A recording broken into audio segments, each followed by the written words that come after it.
Bem-vindos à nossa análise de hoje. A gente vai mergulhar num tema que, olha, eu acho que vai ressoar com muita gente. Principalmente para quem está começando a olhar mais para dentro, sabe? Temos aqui um material que defende uma ideia, assim, fascinante e, vamos combinar, um pouco polêmica. E se o caminho para se conhecer de verdade começasse justamente ao fechar a porta para o mundo? É uma provocação e tanto, né? A questão central que o material levanta é essa. E se aquela vontade de ficar em casa, de cancelar um compromisso, não for um sinal de fraqueza ou de depressão? E se for, na verdade, um chamado da própria inteligência, uma necessidade profunda de ser autêntico? A gente vai explorar como a vida social moderna pode, paradoxalmente, nos desconectar de nós mesmos. E como a solidão pode ser essa ferramenta de reconexão? Exatamente, quando ela é bem compreendida. Então, vamos mergulhar nisso, porque essa ideia de que a vontade de ficar em casa pode ser um sinal de inteligência, nossa, isso vai contra tudo que a gente ouve sobre ser sociável. Tô curiosa para ver como o material defende esse ponto. A ideia principal, então, é que muita gente escolhe a solidão não por tristeza, mas como uma forma de autorreconhecimento. O texto até cita uns estudos, né? Sim, cita estudos que mostram que pessoas com maior inteligência têm, 2,5 vezes mais chances de buscar a solidão. Uau! E para entender isso, o material resgata uma distinção fundamental do filósofo Schopenhauer. Ah, qual? Entre ser antissocial e ser não social. São coisas completamente diferentes. E essa é uma virada de chave, né? Porque antissocial tem uma carga super negativa, de aversão, quase de hostilidade. Exato. Já não social soa como uma escolha consciente, deliberada. É como dizer, eu não odeio a festa, eu só prefiro meu livro. Perfeito. E o material explora justamente o porquê dessa preferência. Não se trata de odiar as pessoas. Trata-se de uma mente que exige um tipo de estímulo que, bom, a maioria das interações sociais simplesmente não oferece. Profundidade. Profundidade, complexidade, uma troca que vá além do superficial. Para essas pessoas, uma conversa fiada não é só entediante, ela é energeticamente custosa. Drena a energia, né? Totalmente. Ficar em casa nesse contexto não é fraqueza. É o único lugar onde se para de, como diz o texto, perder pedaços de si mesmo. E essa ideia bate de frente com o que a gente entende por socialização, né? O material critica bastante esse modelo, descrevendo a maioria das interações sociais como um grande teatro. Uhum. Tem uma frase do Schopenhauer que o texto usa que é, nossa, é brutal. Perdemos 3/4 de nós mesmos para sermos como as outras pessoas. É uma imagem muito forte. É uma imagem que descreve perfeitamente o conceito da exaustão que isso gera. Não é o cansaço físico de ficar acordado até tarde, sabe? Não, é outra coisa. É um esgotamento muito peculiar, que vem de passar horas não sendo você mesmo. O material argumenta que grande parte da interação humana não é conexão genuína, mas sim duas pessoas, cada uma atuando uma versão de si mesma que acha que a outra quer ver. É uma performance. Sabe, essa sensação que o material descreve é muito familiar. Aquele vazio depois de uma festa, a volta para casa sentindo um oco no peito.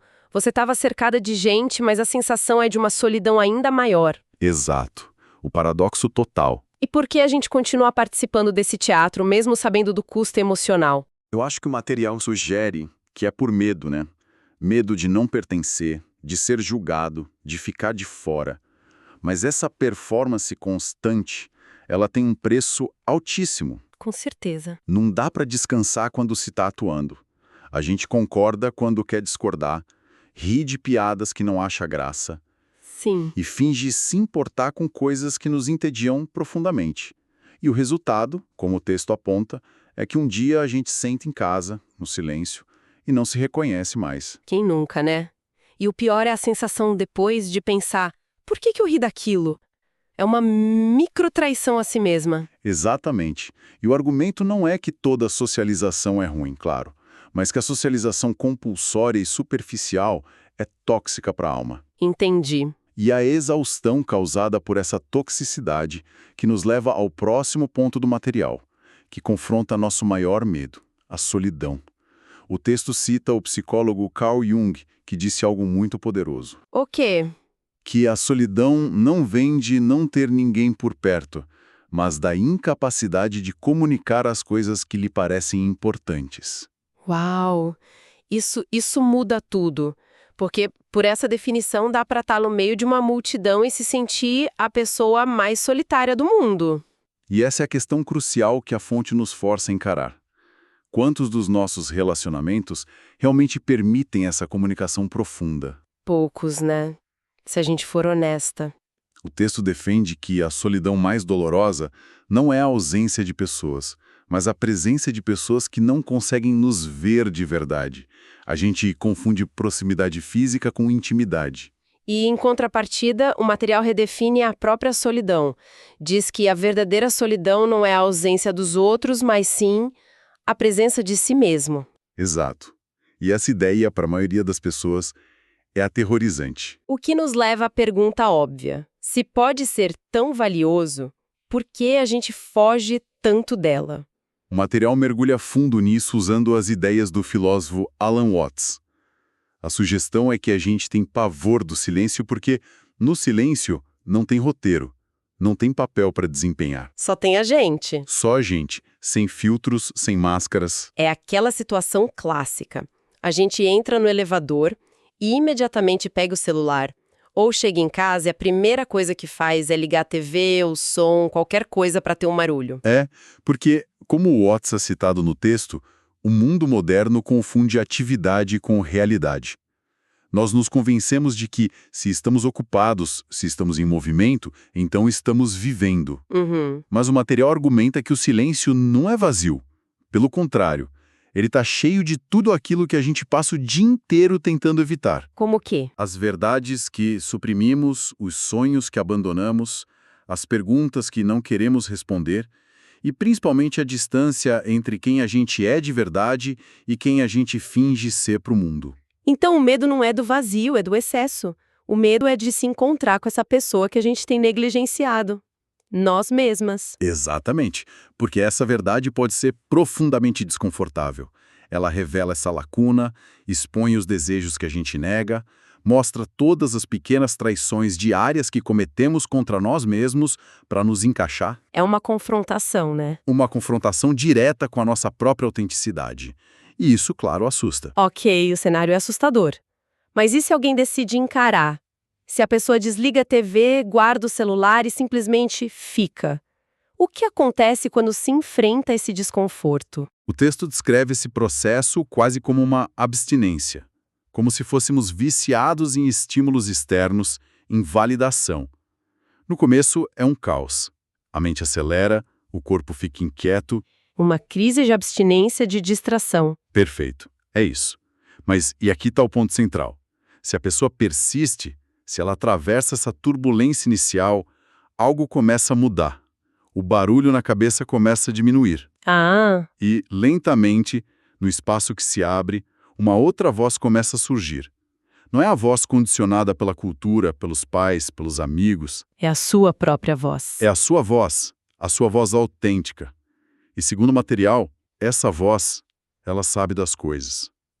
Ela sabe o que você realmente quer, o que genuinamente te interessa, o que te machuca de verdade. É a bússola interna, né? A sua bússola interna, que estava soterrada sob o barulho.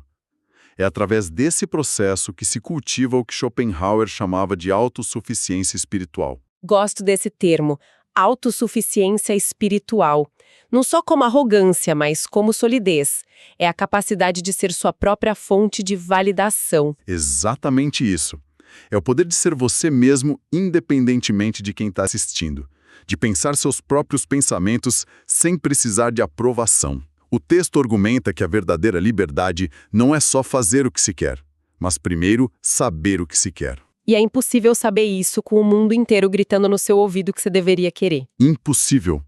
Essa é a força que a solidão cultiva. E o material vai ainda mais longe, né? Chega a enquadrar essa escolha de buscar o silêncio como um ato quase revolucionário, de rebelião. Sim, a ideia é que o sistema precisa que a gente se sinta incompleto, carente, com medo da solidão, porque essa carência alimenta o consumo. Claro, consumo de produtos, de entretenimento, de redes sociais que prometem conexão. Isso. No momento em que você descobre que a companhia mais interessante pode ser a sua própria, que você não precisa dessa validação externa constante, você se torna, nas palavras do texto, perigoso. Perigosa para um sistema que lucra com a nossa insegurança. Exato. E o texto também se antecipa a uma crítica muito comum, a de que essa atitude seria egoísta. Ah, você só pensa em você, fica aí no seu canto. Sim, eu já ia perguntar sobre isso. Ele aborda isso de frente, e o argumento é poderoso. Você não pode oferecer aos outros algo que você não tem. Se você está fragmentada, exausta pela performance, desconectada de si mesma, o que você está realmente oferecendo? Uma versão superficial, um eco cansado? Pois é, a solidão, nesse contexto, não é abandono do mundo, mas cultivo do eu. É o trabalho interno de se tornar uma pessoa inteira, real, e só então você vai ter algo genuíno para oferecer. É a ideia de encher o próprio copo antes de tentar encher o dos outros. E para reforçar, o material cita nomes de peso: Einstein, Newton, Da Vinci, Tesla. Todos eles precisavam de longos períodos de solidão para criar. E não era porque eles odiavam a humanidade. Era porque eles entendiam que a genialidade não nasce no barulho da multidão. Ela nasce no silêncio. No silêncio, como disse Schopenhauer numa citação brilhante que o texto resgata. O talento atinge um alvo que ninguém mais pode acertar. O gênio atinge um alvo que ninguém mais pode ver. Uau! E esses alvos, essas ideias que mudam o mundo, só se tornam visíveis no silêncio profundo. Então, amarrando tudo isso, a mensagem final que fica é incrivelmente poderosa. Aquele impulso de querer ficar em casa, de buscar o silêncio, pode não ser um defeito a ser corrigido. Pode ser um convite. Pode ser um convite. Um convite para o trabalho mais importante que existe, o de se encontrar. O texto conclui que esse não é o fim da vida social, mas talvez seja o começo de uma vida autêntica. Exatamente. E isso nos deixa com uma reflexão final, uma provocação. O material sugere que passamos a vida nos procurando nos lugares errados, na opinião dos outros, nas conquistas, nos relacionamentos. Uhum. E se a pessoa que tanto procuramos nunca esteve perdida, mas só soterrada sob o peso das expectativas? E a partir daí, fica uma pergunta no ar. Qual seria a primeira camada, a primeira máscara ou expectativa que alguém poderia começar a remover hoje para finalmente se encontrar?